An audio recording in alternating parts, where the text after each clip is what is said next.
My name is Ernest Boyd Hunter, Jr. I went to Davidson College in 1942 for half a year before I joined the Army, having been in the Enlisted Reserve Corps. I took basic training at Camp Wheeler, Georgia, then went to the Army Specialized Training Program at the University of Connecticut for about 6 months, and then was called into active combat training in the 78th Division. We went overseas in September, I believe it was, of 1943. Yeah. And in 1944, we were in Europe, eventually going into Belgium, and right across the line from Belgium into Germany. This was still with the 78th Division. We were not in Germany too long before we attacked the Germans in the town of Kesternik. It was there that the 78th Division ended up on the edge of the Battle of the Bulge. One night, while I was in Kesternik, I was with my squad, and our squad leader was stopped and halted in what he was doing by a German commanding. There were 3 of us at the end of the line who broke off from there and went into a cellar of a house that was right near where we were. Not knowing how long we would be there, we figured that since the American Army was doing so well, that we would be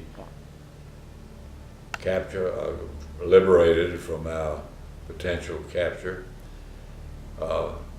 within a very, very reasonable time. We ended up being in the cellar for 6 days. We had nothing essentially to eat during that time, except for a little bit of wine right before we went in, right at the time we went in. But we ate string beans and drank string bean juice. Whoever had owned the house had done some canning of string beans, and they were in the cellar where we were. So fortunately, we did have something that kept us going. After about 6 days, one of my 3 comrades was sitting on the top step of the basement of the house, and 2 German soldiers came by and saw him, and captured him, and he called to us down in the basement, letting them know that we were there, so we had to come out and give up to the Germans.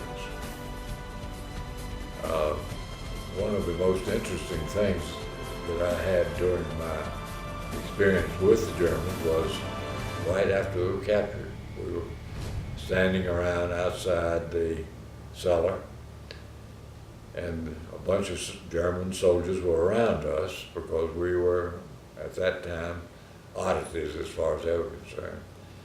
And one of the little soldiers standing next to me asked me in German, which I did not understand at the time. He said something to the effect that he would like to buy my watch. I didn't understand him, so he got his wallet out, pointed to his wallet, pointed to my watch, said he would like to buy it. And I said no. And that was it. He could have taken it. The American Army had many instances where anything of that type, there would have been no question about it. Just taking the watch and be gone with it. Anyway, I put the watch from then on in my money belt so it would not be visible to anyone.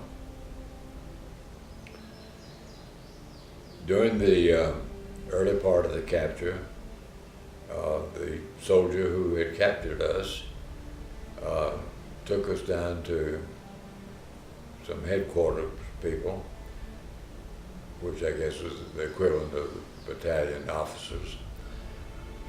They took us in, and they were in a cellar area in a very hot place, and they saw us, and that was it. And they awarded him the Iron Cross for his capturing us. So we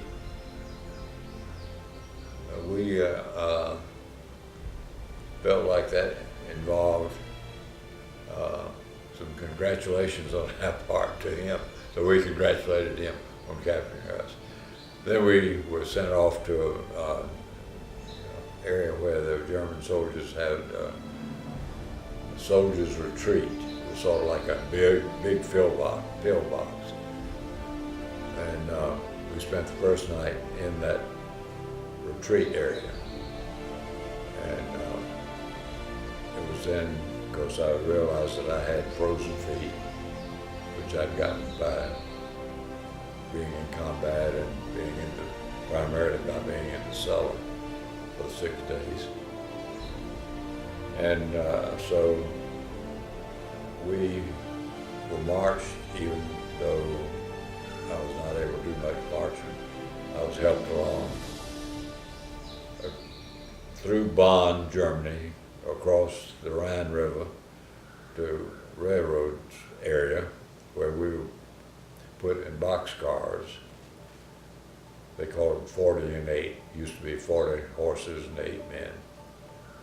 Or rather, 40 men and 8 horses, excuse me. And we rode for, well over a day before getting to German prison camp, Stalag 4B. Stalag meaning Stammlager in German. And I was in the prison camp for almost 4 months before the end of the war. Our prison camp was situated between the American Army and the Russian Army, coming close to one another, and so the Germans normally would have sent us out on a march through the bad winter weather, but because they didn't know what to do with us, they left us there. And we were liberated finally by the Russian Army.